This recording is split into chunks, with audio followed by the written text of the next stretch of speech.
Pensiun bulanan saya adalah 5 bob starter dan 4 $. Di antaranya langsung diberikan kepada putra saya untuk memastikan pendidikan cucu saya, Tyler, terjamin. Tetapi baru pada hari itu ketika saya bertemu dengan ibu mertua putra saya, Shirley, saat berbelanja, saya menemukan kebenarannya. Uang hasil jerih payah, saya tidak lebih dari uang saku bagi Jason dan istrinya untuk berfoya-foya membeli barang-barang mewah. Bulan lalu saja, Jason bahkan membelikan Shirley tas tangan LV baru.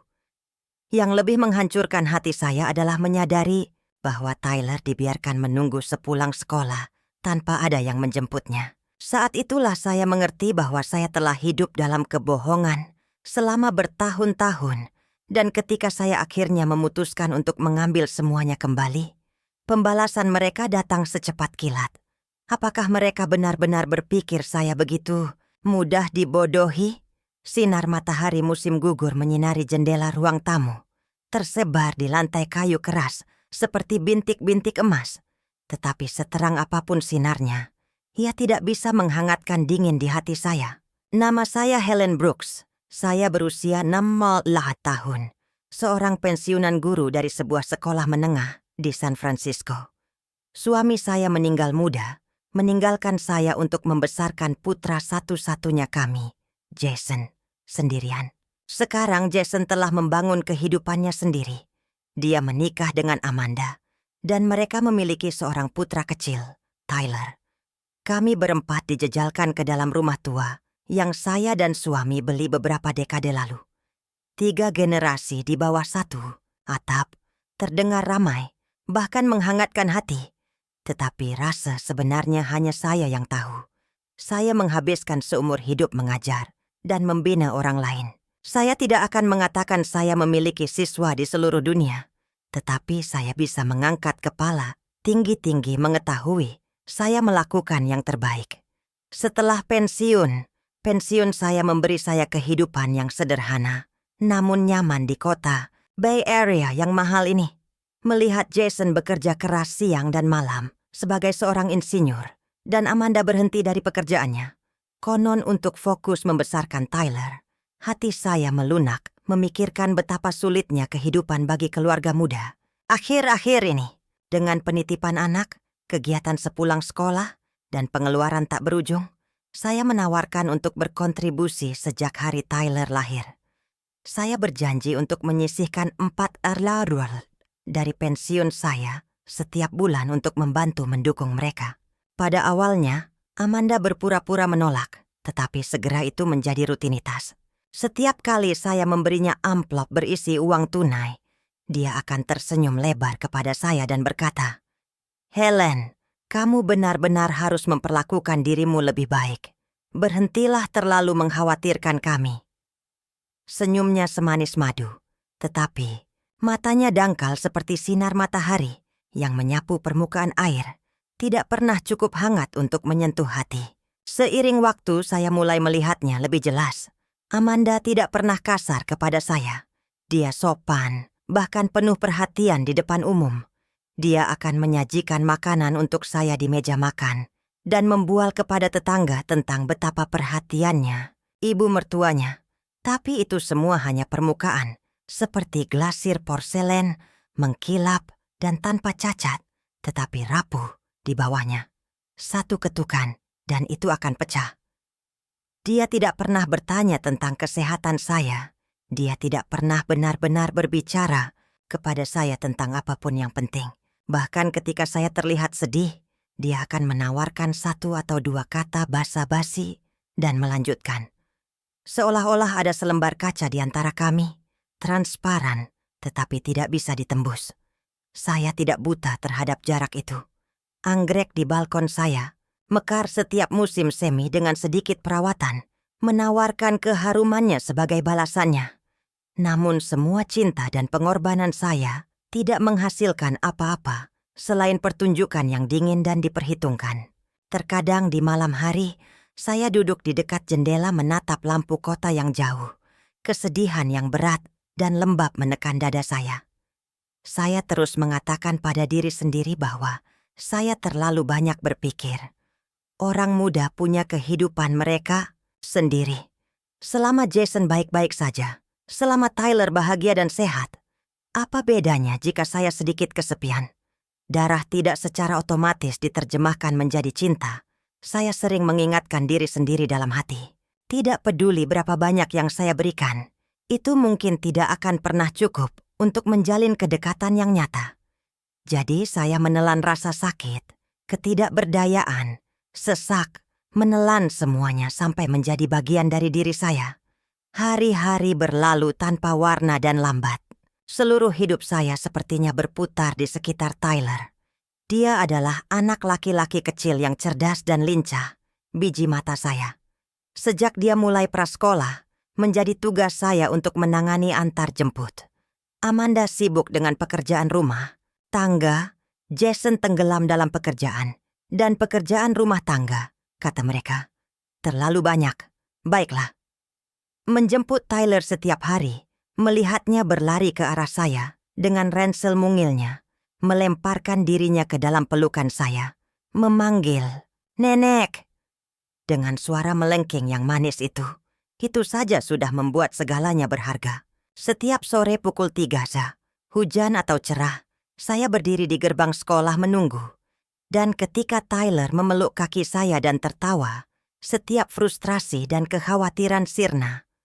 Uang sekolahnya, kelas sepulang sekolahnya, pakaiannya, mainannya, saya membayar hampir semuanya. Amanda sering menghela napas secara dramatis, melukiskan gambaran ketegangan finansial yang tak berkesudahan. "Bu," katanya sambil mengerutkan kening, "kelas piano Tyler sudah jatuh tempo lagi, dan guru seninya bilang dia butuh cat baru." Tanpa ragu saya akan mengeluarkan buku cek saya. "Jangan khawatir tentang itu. Kita tidak bisa mengambil jalan pintas untuk pendidikannya. Jika kamu butuh lebih, tanyakan saja. Yang saya pedulikan hanyalah memberi Tyler kesempatan terbaik untuk masa depan yang cerah." Saya merasa kasihan pada Jason. Memikul beban seluruh keluarga bukanlah tugas yang mudah. Dan saya merasa lebih kasihan lagi pada Tyler. Berharap dia bisa naik lebih tinggi dari siapapun di antara kami. Merawat mereka menjadi tujuan saya, kebanggaan saya. Tentu, terkadang melihat Amanda memanjakan dirinya dengan pakaian baru atau kosmetik mewah dengan uang yang saya berikan sedikit menyakitkan. Tetapi saya beralasan dengan diri saya sendiri. Jika memanjakan dirinya membuatnya bahagia, mungkin seluruh rumah tangga akan sedikit lebih ceria juga. Cinta kakek nenek adalah memberi yang murni. Tetapi ketika generasi muda mulai mengharapkannya sebagai hak, cinta itu menjadi masam. Saya sering berpikir dengan senyum pahit, diam-diam mempersiapkan diri untuk lebih banyak lagi. Saya percaya bahwa selama saya terus memberi, terus berkorban, saya bisa menjaga keluarga ini tetap bersama dan melindungi Tyler dengan cinta. Saya tidak mungkin lebih salah. Semuanya hancur pada suatu akhir pekan biasa. Matahari cerah pagi itu. Saya memutuskan untuk pergi ke mall untuk membeli sepasang sepatu musim semi baru untuk Tyler. Tempat itu ramai, hidup dengan obrolan dan warna. Saya sedang melihat-lihat bagian anak-anak ketika suara tajam yang familiar menarik perhatian saya. Setengah tertawa, setengah membual. Saya berbalik dan melihat Shirley Davis, ibu Amanda, mengadakan pertemuan di area lounge terdekat. Dia mengenakan gaun mencolok, kalung emas tebal berkilauan di lehernya, kontras tajam dengan pakaian polos. Saya tidak menyadari kehadiran saya. Dia terus berbicara. Suaranya terdengar jelas. "Lily, kamu tidak akan percaya. Amandaku mendapatkan jackpot. Ibu mertuanya benar-benar bodoh, kolot, mudah ditipu. Dia memberi mereka 4.000 setiap bulan, katanya, untuk biaya sekolah anak-anak." "Hah, siapa yang percaya itu?" Setiap kata menghantam saya seperti pecahan es, membekukan saya di tempat. Dan 4.000 itu, mereka menghabiskannya sesuka mereka. Bulan lalu Jason membelikanku tas LV. Bulan ini Amanda mengincar rompi bulu cerpelai. Aku bilang padanya, Nah, kamu harus menikmati dirimu sendiri. Apa yang akan dilakukan wanita tua itu? Membawanya ke kuburnya. Shirley tertawa terbahak-bahak, keras dan kasar. Tawa yang begitu penuh cemoohan, hingga terasa seperti pisau menusuk. Dada saya, tas Elvi, rompi bulu cerpelai. $4,000 hanya pendapatan sekali pakai untuk dipamerkan. Selama ini saya telah berhemat dan menabung, stres memikirkan setiap dolar. Berpikir saya berinvestasi di masa depan Tyler. Sementara itu bagi mereka saya hanyalah sapi perah yang mudah tertipu. Telinga saya berdenging, kepala saya pusing, malu, marah, patah hati. Semua melilit di dalam diri saya seperti ular berbisa, meremas napas dari paru-paru saya. Saya terhuyung mundur, mencengkeram sepatu mungil di tangan saya, seolah-olah itu satu-satunya hal yang membuat saya tetap tegak. Jadi itulah saya bagi mereka, target empuk, orang bodoh. Kesadaran itu menusuk dalam. Setiap pikiran adalah bilah bergerigi yang perlahan mengukir saya dari dalam. Saya bahkan tidak ingat bagaimana saya keluar dari mal. Kaki saya lemah. Dunia terang benderang namun dingin tak tertahankan. Bibir merah cerah Shirley dan seringai kemenangannya menghantui pikiran saya. Kata-katanya bergema berulang kali.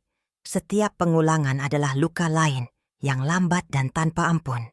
Kembali ke rumah, saya mengunci pintu di belakang saya dan ambruk ke kursi. Terlalu mati rasa untuk bergerak untuk waktu yang lama. Bertahun-tahun kerja keras dan pengabdian telah dibalas dengan pengkhianatan dan ejekan.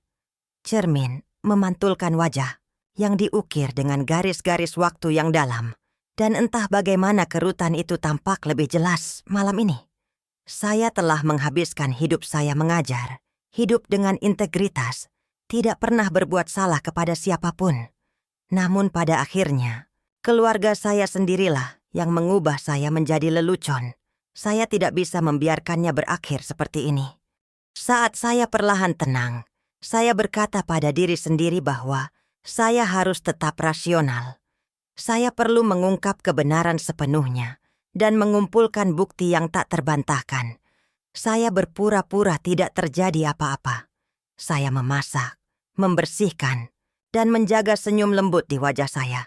Tapi di dalam, saya sedang membangun benteng. Mata saya menajam, menjadi dingin dan waspada, seperti elang yang mengitari mangsanya. Saya mulai mengamati Amanda dengan cermat. Dan benar saja, akhir-akhir ini dia terus-menerus terpaku pada ponselnya, menyeringai ke layar. Kotak-kotak pengiriman menumpuk di pintu depan satu demi satu. Ketika saya membuka paket-paket mewah itu, isinya selalu sama. Produk perawatan kulit, mewah, pakaian mahal, tas tangan desainer. Tas LV mengkilap yang hampir setiap hari dibawanya. Sweater kashmir yang dijahit halus. Jelas ini bukan pembelian yang bisa dilakukan oleh keluarga kelas menengah, biasa secara tiba-tiba. Di masa lalu saya akan dengan naif menghibur diri sendiri dengan berpikir, mungkin Jason membelikannya hadiah karena cinta. Atau mungkin Amanda telah menabung selama berbulan-bulan untuk memanjakan dirinya. Tetapi setelah mendengar kata-kata, Shirley, setiap pemanjaan yang dipamerkan Amanda sekarang membakar mata saya, menyengat dengan ironi kejam. Dia menghabiskan uang secara sembrono, tanpa malu-malu, tanpa sedikit pun tanda ketegangan finansial yang selalu dia keluhkan. Sisa harapan, apapun yang saya miliki hancur menjadi debu. Kemarahan tumbuh liar di dalam diri saya, mengancam akan mencabik-cabik saya. Tapi saya mengatupkan gigi dan memaksa diri untuk tetap tenang. Tidak ada gerakan tiba-tiba, tidak ada yang memberitahu mereka. Saya akan mendapatkan bukti yang tak terbantahkan. Saya akan menyeret semuanya ke dalam terang, di mana tidak ada kebohongan yang bisa bersembunyi. Tua bukan berarti bodoh, pikirku dingin. Itu hanya berarti kita terlalu sabar, terlalu bersedia menjaga perdamaian. Tetapi jika kamu telah memutuskan untuk merobek topeng terlebih dahulu, kataku pada diriku sendiri, hatiku mengeras. Maka jangan salahkan wanita tua ini karena melawan tanpa ampun. Ketika saya memikirkan Tyler, gelombang kemarahan baru melonjak di dalam diri saya. Amanda selalu mengklaim dia tinggal di rumah untuk merawatnya. Tetapi kata-kata Shirley melukiskan gambaran yang sangat berbeda. Menjemput Tyler, membayar uang sekolahnya, semuanya ada pada saya. Jadi apa sebenarnya yang dilakukan Amanda setiap hari? Kemana selain barang-barang mewah, $400 yang saya serahkan setiap bulan benar-benar pergi? Dan yang paling penting, apakah dia bahkan benar-benar peduli dengan keselamatan Tyler? Sebuah pikiran perlahan berakar di benak saya. Saya harus melihat kebenarannya sendiri. Malam itu saya dengan santai memberitahu Amanda bahwa saya punya janji keesokan harinya dan tidak akan bisa menjemput Tyler dari sekolah. Saya bertanya apakah dia bisa menanganinya sebagai gantinya. Dia setuju dengan cepat tanpa ragu-ragu. Keesokan siangnya saya pergi 1 jam lebih awal dari biasanya. Tanpa memberitahu siapapun, menyelinap keluar seperti detektif. Saya menemukan tempat tersembunyi di dekat sekolah Tyler dan menunggu. Kelasnya dijadwalkan bubar pukul 3 malam. Seperti biasa, guru akan membawa anak-anak ke gerbang sekolah agar orang tua menjemput mereka. Menit berlalu. Pintu masuk sekolah ramai dengan kehidupan saat anak-anak keluar, seperti burung-burung kecil yang melarikan diri dari sangkar, tertawa, dan mengobrol. Jantungku berdebar kencang saat aku mengamati kerumunan, berusaha menemukan Tyler. Lalu aku melihatnya, mengenakan ransel birunya, berdiri sendirian di tepi gerbang. Sosok mungilnya tampak lebih rapuh dikelilingi oleh kekacauan yang hidup. Orang tua datang dan pergi, menjemput anak-anak mereka, dan perlahan-lahan kerumunan menipis. Tyler menjulurkan lehernya, mengintip ke sekeliling dengan putus asa. Wajahnya penuh kekecewaan dan ketidakberdayaan. Rasanya seperti seseorang mengepalkan tangan mereka di sekitar jantungku, meremasnya erat sampai sakit. Jadi aku memaksa diriku untuk tetap tersembunyi. Aku perlu melihat apakah ada yang benar-benar akan datang untuknya. 5 menit berlalu. 10 menit. 15 menit. Tyler adalah satu-satunya anak yang tersisa berdiri di dekat gerbang. Penjaga keamanan sekolah mendekatinya dan mengucapkan beberapa patah kata. Tyler menggelengkan kepalanya, menyampirkan ranselnya di bahu kecilnya, dan mulai berjalan pulang sendirian, menyeret kakinya di sepanjang trotoar. Jantungku melompat ke tenggorokan. Dia bahkan belum berusia 7 tahun. Mungil, rentan, berjalan di sepanjang jalan-jalan sibuk yang penuh dengan mobil dan orang asing. Bahayanya tak ada habisnya. Aku tidak tahan memikirkannya sedetik pun. Aku bergegas mengejarnya. Tyler! Aku memanggil dengan keras. Dia berbalik. Matanya berbinar ketika melihatku. Tetapi hampir seketika senyumnya memudar. Dan dia menundukkan kepalanya. Suaranya bergetar karena sedikit terluka. Nenek, kenapa lama sekali? Aku berlutut dan mengacak-acak rambutnya. Hatiku hancur berkeping-keping. Maafkan nenek, sayang. Nenek tertahan hari ini. Bukankah ibumu memberitahumu bahwa dia yang seharusnya menjemputmu? Tyler memiringkan kepalanya sambil berpikir. Lalu berkata dengan suara manis dan polosnya, Ibu bilang dia harus pergi berdandan dan menyuruhku hati-hati. Dia bilang nenek memberinya uang supaya dia bisa pergi perawatan kecantikan. Dan begitu dia lebih cantik, dia bisa menghasilkan banyak uang. Perawatan kecantikan, facial, menghasilkan uang. Aku membeku, tidak dapat memproses apa yang kudengar. Amanda telah mengambil uang hasil jerih payahku, bukan hanya untuk membeli barang-barang mewah, tetapi untuk menghabiskan hari-harinya di salon. Dan lebih buruk lagi, dia memberi makan seorang anak sampah ini, memutarbalikkan kebenaran menjadi pembenaran yang tidak masuk akal. Aku mengatupkan gigiku, menelan gelombang kemarahan yang melonjak di dalam diriku. Suaraku tegang ketika aku bertanya, Jadi, apakah kamu berencana untuk berjalan pulang sendirian hari ini? Tyler mengangguk bangga. Ibu memberitahuku. ke pagi ini bahwa aku sudah besar sekarang dan bisa berjalan pulang sendirian, dia berkata. Guru mengajari kita untuk memperhatikan lampu lalu lintas dan tidak berbicara dengan orang asing. Aku ingat semuanya. Dia membusungkan dada mungilnya, menatapku dengan mata berbinar, menunggu pujian. Dan hatiku hancur. Anak sekecil itu dikirim sendirian, diharapkan untuk menavigasi lalu lintas, dan orang asing seolah-olah itu bukan masalah besar. Amanda tidak berpikir dua kali. Dunia kabur di tepinya, dan aku harus berjuang untuk menjaga keseimbanganku. Kemarahan, patah hati, kesedihan, semua meraung di dalam diriku, mengancam akan menghabiskan segalanya. Aku pernah dengan naif percaya bahwa bahkan jika Amanda sombong, bahkan jika dia bernafsu pada kemewahan, setidaknya dia akan memiliki sedikit cinta naluriah untuk anaknya sendiri. Kenyataan menamparku keras di wajah. Jika dia hanya mencuri uangku, aku mungkin akan memaafkannya. Tapi mempertaruhkan nyawa Tyler melewati batas itu tidak bisa dimaafkan. Kamu bisa menipuku, pikirku dingin, tapi kamu tidak boleh berjudi dengan keselamatan seorang anak. Pernah.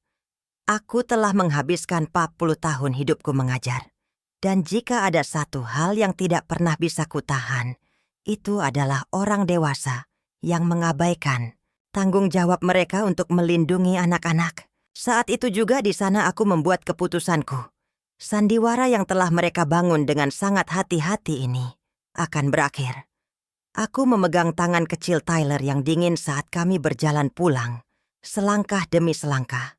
Matahari terbenam, membentangkan bayangan kami panjang di trotoar, dan bau makan. Malam tercium dari rumah-rumah tetangga. Tapi dingin di dalam diriku lebih dingin dari udara akhir musim gugur. Ketika kami sampai di rumah, Amanda tergeletak di sofa ruang tamu. Masker tebal dioleskan di wajahnya saat dia dengan malas menggulir ponselnya. Dia melirik sebentar ketika melihatku masuk bersama Tyler. Tampak terkejut sesaat, tetapi dengan cepat kembali ke posisi malasnya yang biasa. Nyaris tidak mengangkat kepalanya. "Helen, kenapa kamu terlambat pulang?" Tanyanya santai, suaranya acuh tak acuh. Masker itu tidak melakukan apapun untuk menyembunyikan sikap meremehkan di bawahnya. Aku tidak langsung bereaksi. Aku tetap tenang, membantu Tyler melepaskan ranselnya, menuangkannya segelas air hangat, dan memastikan dia tenang. Lalu aku berjalan ke sofa dan berdiri di depannya. Suaraku stabil, hampir terlalu stabil. "Amanda, aku menjemput Tyler dari sekolah hari ini." Dia membeku. Jari-jarinya sedikit gemetar saat matanya beralih dari ponsel ke arahku. Kilatan panik melintas di wajahnya. "Oh, benarkah?" Dia tergagap, memaksakan nada santai. Aku tidak enak badan hari ini, jadi aku tidak pergi." "Tidak enak badan?" Aku mengulang perlahan, senyum dingin tersungging di bibirku. "Maksudmu kamu terlalu lelah setelah berdandan di salon?" Amanda melompat dari sofa seolah tersengat, merobek masker dari wajahnya. Pipinya memerah, entah karena rasa bersalah atau marah. Itu tidak masalah lagi. "Kamu bohong. Aku tidak." "Catatan keuangan? Log keanggotaan gym?" Susan mengangguk. "Sudah dalam proses. Aku akan memberikannya padamu sesegera mungkin." Aku menutup mata, memaksa amarah turun ke lubuk perutku, dan berkata, suaraku rendah, tapi tegas. "Terima kasih, Susan. Kali ini aku tidak akan mundur." Aku mengunci diri di kamar tidurku, bernapas dalam-dalam, menenangkan jantungku yang berdebar kencang. Aku tahu satu hal dengan jelas. Kemarahan buta tidak akan menyelesaikan apapun. Amanda telah menunjukkan taringnya. Sekarang giliranku untuk menunjukkan taringku. Aku mengangkat teleponku dan memutar nomor yang diberikan Susan padaku. Seorang pengacara pensiunan bernama Karen Lewis. Ketika dia menjawab, aku menjelaskan situasinya dengan kata-kata yang jelas dan singkat. Suara Karen cepat, tegas. "Helen, berdasarkan apa yang kamu gambarkan, eksploitasi ekonomi membahayakan anak, bukti perselingkuhan, kamu punya alasan untuk melawan. Dengan bukti kuat, kamu bisa mendorong perceraian, pembagian harta, bahkan hak asuh Tyler. Tenggorokanku terasa serak, tapi suaraku stabil. Aku ingin mereka membayar atas apa yang telah mereka lakukan. Kalau begitu terus kumpulkan bukti, Karen menginstruksikan. Terutama apapun yang berkaitan dengan keselamatan Tyler dari sekolah, itu akan sangat penting. Aku mengangguk meskipun dia tidak bisa melihatku. Sejak hari itu, kehidupan tampak sama di luar. Aku memasak, aku menjemput Tyler dari sekolah. Aku tersenyum. Tapi di balik layar, aku membangun kasusku, bata demi bata dengan hati-hati. Aku meminta catatan sekolah Tyler, mendokumentasikan setiap kejadian dia tidak dijemput tepat waktu. Aku mencetak semua laporan bank yang menunjukkan transfer bulananku ke Jason. Aku meminta Susan terus menggali kunjungan Jim dan kebiasaan belanja Amanda. Setiap dokumen, setiap foto, setiap rekaman, masing-masing adalah batu lain di dinding yang tidak akan bisa mereka runtuhkan. Aku tidak terburu-buru, aku tidak berteriak, aku sabar, aku teliti. Karena kali ini, ketika aku bergerak, aku akan memastikan Amanda dan Shirley dan semua kebohongan mereka runtuh. Di permukaan aku masih wanita tua yang lembut dan pendiam. Amanda bersantai di ruang tamu. Permen lollipop menjuntai dari mulutnya. Dengan malas menggulir aplikasi belanja sambil mengobrol keras di telepon. Bu, mantel itu cantik sekali. Pokoknya, sapi perah, nenek tua itu sudah kering. Jadi Jason lebih baik bekerja lebih keras. Tawa sinisnya membelah udara seperti pisau. Aku berjalan melewatinya dengan secangkir kopi panas. Di tanganku, ekspresiku tidak berubah. Seolah-olah aku tidak mendengar sepatah kata pun. Tapi di sakuku, jari-jariku menekan lembut perekam. Kesempatan untuk mengumpulkan bukti muncul setiap jam, setiap saat. Aku membutuhkan semuanya. Bukan hanya bukti perselingkuhan, tetapi catatan keras yang tak terbantahkan tentang kesombongan mereka, kecerobohan mereka, penghinaan mereka. Semakin banyak, semakin baik. Sore itu setelah Amanda meninggalkan rumah, aku mengunci pintu kamar tidurku dan duduk di mejaku, dengan hati-hati mengatur semua yang kumiliki sejauh ini. Foto-foto intim di gym, 18 gambar. Catatan keuangan, 4. Lembar menunjukkan pembayaran untuk pelatihan pribadi dan pengeluaran mewah. Catatan penjemputan terlambat yang disediakan sekolah, 1 salinan resmi. Rekaman suara dengan Susan yang merinci aktivitas Amanda, 2 file. Aku bahkan menambahkan 1 lagi. Foto-foto ruang bersama rumah, tumpukan sampah. Bukti nyata pengabaian yang disengaja dan agresi pasif Amanda. Karen telah memperingatkanku melalui telepon. Pelecehan bukan hanya fisik. Pengabaian emosional dan kontrol finansial bisa sama kuatnya di pengadilan. Aku tidak melewatkan apapun. Tidak kali ini. Kali ini aku akan sempurna. Malam itu, Jason pulang kerja dengan kelelahan, melepaskan jaketnya saat melihatku sibuk di dapur. Matanya yang berat dan bertentangan tertuju padaku sejenak. Bu, katanya ragu-ragu dari ambang pintu. Suaranya diwarnai sedikit rasa bersalah. Akhir-akhir ini, Amanda sedang banyak stres. Cobalah untuk tidak memasukkannya ke dalam hati. Aku berbalik dan memberinya senyum lembut. Aku baik-baik saja. Pergilah. Jangan khawatirkan aku. Dia tampak lega. Mengangguk kecil sebelum mundur. Ke kamarnya, aku melihat punggungnya menghilang di lorong, dan hatiku berputar karena kesedihan yang dingin dan pahit.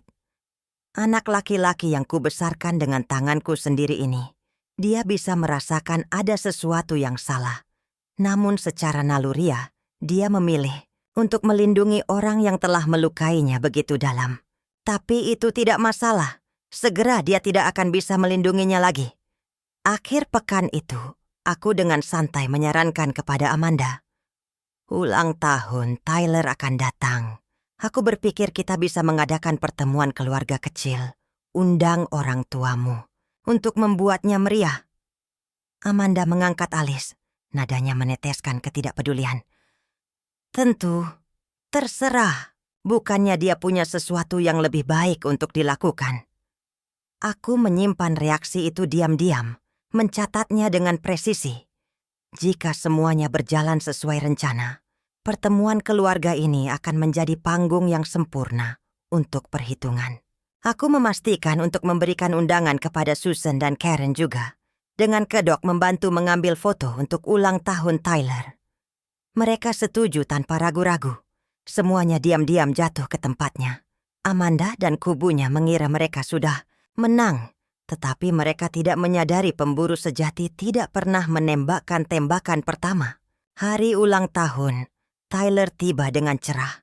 Aku bangun pagi-pagi, mengikat celemekku, dan mulai menyiapkan makan siang sederhana, namun nyaman. Dapur dipenuhi aroma kaya kalkun panggang dan pai apel segar. Di luar, angin sepoi-sepoi menggerakkan tirai dengan lembut, seolah-olah dunia itu sendiri menahan napas. Pengganggu, aku tahu hari ini akan menjadi apapun kecuali damai. Susan datang lebih awal, kamera mirrorless kecilnya tersampir santai di bahunya. Berbaur saat dia menawarkan untuk membantu mengabadikan kenangan ulang tahun. Kami bertukar pandangan, singkat penuh arti, tidak perlu kata-kata. Segera setelah itu Karen muncul juga, membawa hadiah kecil terbungkus. Mengenakan jeans polos dan sweater nyaman, dia menyelinap ke kerumunan seperti teman keluarga lainnya. Duduk dengan tenang, di sudut ruang tamu. Semuanya sudah siap. Aku menekan getaran gugup di bawah kulitku, menjaga tanganku sibuk di dapur. Tampak tenang di luar, sementara kawat tak terlihat, meregang semakin kencang di dalam diriku. Menjelang siang, Amanda dan Shirley tiba. Tumit mereka beradu di lantai, kayu keras seperti tembakan peringatan. Shirley mengenakan gaun motif macan tutul yang mencolok, rantai emas tebal berayun di lehernya. Dia tidak membuang waktu. Suaranya membelah ruangan seperti paku di papan tulis. Baiklah, Helen. Kamu benar-benar memasak sesuatu yang layak hari ini. Ada apa? Merasa murah hati dengan uang itu untuk sekali ini? Amanda terkikik di sampingnya, wajahnya meneteskan kepuasan sombong. Aku menawarkan senyum tenang, berpura-pura tidak mendengar racun yang menetes dari suara Shirley.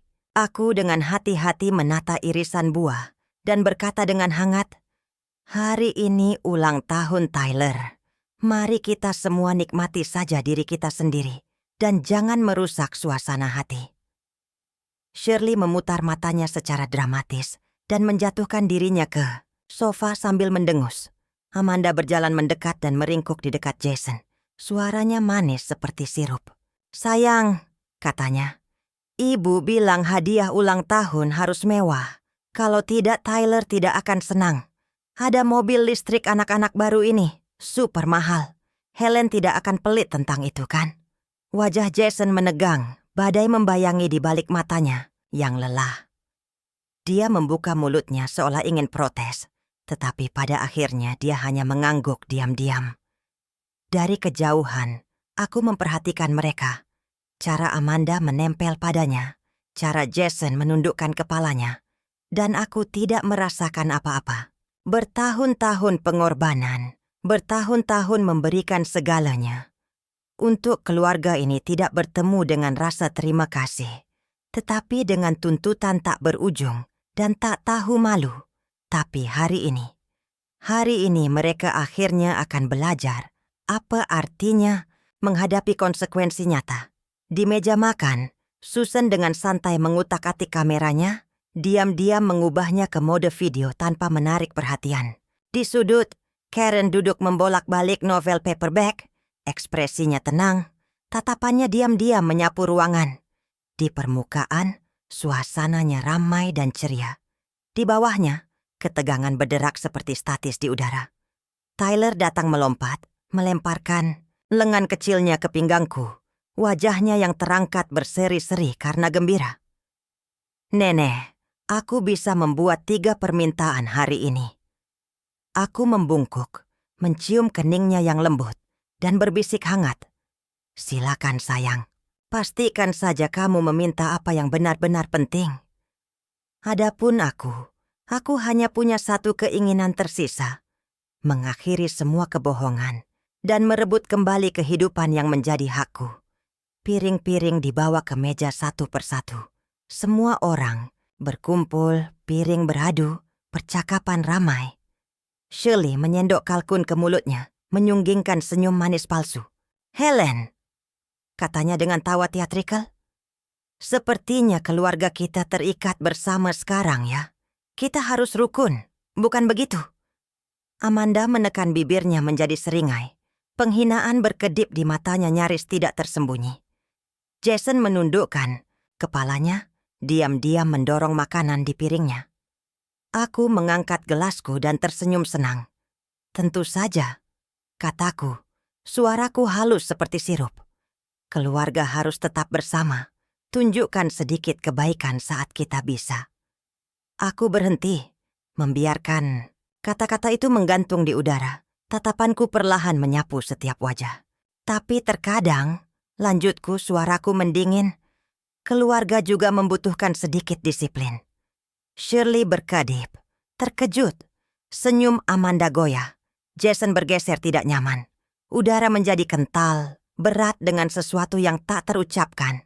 Dan pada saat yang menegangkan itu, aku diam-diam mengklik perekam di sakuku. Lensa kamera Susan fokus dan menangkap semuanya. "Ayo nyanyikan lagu ulang tahun untuk Tyler." Shirley bertepuk tangan. Seringainya dipaksakan dengan menyakitkan. Amanda bergabung, menarik tangan Tyler bolak-balik di meja. Wajahnya ditempeli senyum keibuan. Jason, kaku dan canggung, memaksa dirinya untuk tersenyum juga. Tetapi matanya terus melirik menjauh dariku. Aku berdiri di samping, memegang gelas anggurku, menyaksikan pantomim murahan ini terungkap di bawah lampu hangat dan lilin yang berkelap-kelip. Potret keluarga yang sempurna di permukaan. Tapi hari ini, topeng itu akan dirobek. Setelah lagu, Tyler memejamkan matanya erat-erat dan membuat permintaannya, lalu berseri-seri saat aku membantunya memotong kue dan meletakkan potongan pertama dengan hati-hati ke tangan mungilnya. Aku meletakkan pisau kue, dan kemudian diam-diam, aku mengambil sebuah kotak kecil yang duduk di dekat meja, yang bahkan belum mereka perhatikan. "Jason, Amanda, Shirley," kataku, suaraku ringan, hampir penuh kasih sayang, seolah-olah akan menceritakan dongeng sebelum tidur. "Hari ini, selain merayakan ulang tahun Tyler, kupikir aku akan membawa hadiah kecil khusus untuk keluarga." Amanda berkedip, menyeringai. "Oh, kejutan lain?" Shirley memutar matanya, bergumam. "Ya Tuhan, jangan mulai salah satu ceramahmu. Selesaikan saja." Jason mengangkat kepalanya. Kilatan samar ketakutan melintas di wajahnya. Aku tersenyum pada mereka semua dan perlahan membuka kotak itu, mengeluarkan setumpuk dokumen cetak yang ditumpuk rapi. "Ini," kataku lembut, "adalah catatan transfer bankku selama setahun terakhir." Suaraku tetap datar, hampir menenangkan. Setiap bulan, $4,000 disetorkan ke rekening Amanda, konon untuk pendidikan Tyler. Seringai Amanda menegang, tetapi dia pulih dengan cepat, mengeluarkan tawa kecil yang mengejek. "Bu, kamu tahu membesarkan anak tidak murah. Uang itu hampir tidak menutupi apapun." "Ya," Shirley menimpali, suaranya penuh cemoohan. "Apa yang kamu berikan nyaris tidak menggores permukaan." Aku mengangguk, masih tersenyum. "Kamu benar," kataku lancar. Jadi aku melakukan sedikit pemeriksaan, hanya untuk melihat kemana semuanya pergi. Aku meletakkan set dokumen kedua. Pengeluaran gym Amanda, kwitansi pelatih pribadinya, riwayat pembelian kelas atas. Aku menyebarkannya di atas meja seperti setumpuk kartu. Ruangan membeku. Wajah Amanda kehilangan warna, lalu memerah terang dalam sekejap mata. Shirley menatap kosong pada kertas-kertas itu. Mulutnya setengah terbuka, tidak dapat memproses. Aku melanjutkan, suaraku selembut dan setajam benang sutra yang ditarik kencang. Keanggotaan gym elit, sesi pelatihan pribadi 1-lawan-1, retret akhir pekan mewah. Amanda, apakah ini yang kamu sebut biaya pendidikan untuk Tyler? Amanda melompat, menjatuhkan kursinya, menerjang ke arah kertas-kertas itu.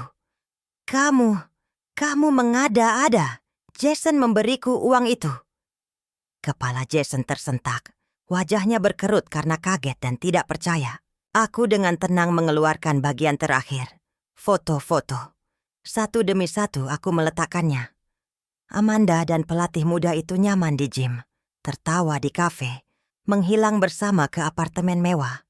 Susan berdiri diam-diam di samping, memperbesar, menangkap setiap kedutan panik di wajah Amanda. "Apakah kamu mau?" kataku sambil merogoh sakuku, mendengar sesuatu yang lain. Aku mengklik putar pada perekam. Suara Amanda tumpah ke dalam ruangan, manis memuakan. "Jangan khawatir, sayang. Nenek tua itu tidak tahu apa-apa. Dia benar-benar berpikir aku di rumah mengasuh anak." Dan kemudian nada mengejek Shirley, yang tak salah lagi. "Peras dia sampai kering, sayang. Lebih baik kita menghabiskannya sekarang daripada membiarkan orang asing menikmatinya ketika dia mati." Setiap kata menusuk lebih dalam dari yang terakhir. Wajah Jason menjadi pucat pasi. Jari-jarinya mencengkeram taplak meja begitu keras hingga buku-buku jarinya memutih. Dia menatap Amanda seolah-olah dia adalah orang asing yang belum pernah dia temui sebelumnya. Amanda panik, menjerit saat dia meraih Jason. "Jason, dia bohong. Dia menjebakku.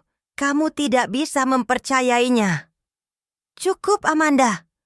Jason mendorongnya, begitu keras hingga dia terhuyung mundur. Syok dan amarah melintas di wajahnya yang pucat dan putus asa.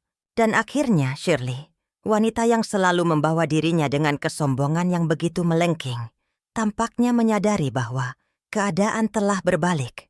Dia membanting telapak tangannya ke meja dengan retakan tajam, menjerit, "Helen Brooks, kamu, wanita tua keji. Beraninya kamu menjebak putriku.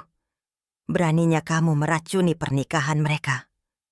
Aku perlahan mengangkat kepalaku. Tatapanku tenang dan tak terduga, seperti permukaan danau yang tenang. "Shirley," kataku, suaraku setenang itu mematikan. "Setiap foto, setiap rekaman, setiap kwitansi, itu semua fakta.